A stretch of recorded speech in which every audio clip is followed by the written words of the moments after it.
fuera, para que no te fueras. Haría lo que fuera, lo que fue, lo que fue, lo que fuera.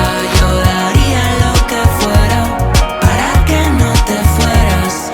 Haría lo El Festival de Portamérica busca ser lo más sostenible posible en el territorio. Para ello, el impacto que genera el consumo de combustibles fósiles, la bolsa negra y agriculturas lo producen sin emisiones de CO2. Estas emisiones las compensamos a través de una plantación en colaboración con la de Montes, el Concello y el distrito, y al mismo tiempo todas estas personas que vienen al festival y la población local. Vamos a compensar estas emisiones y al mismo tiempo crear cortafuegos.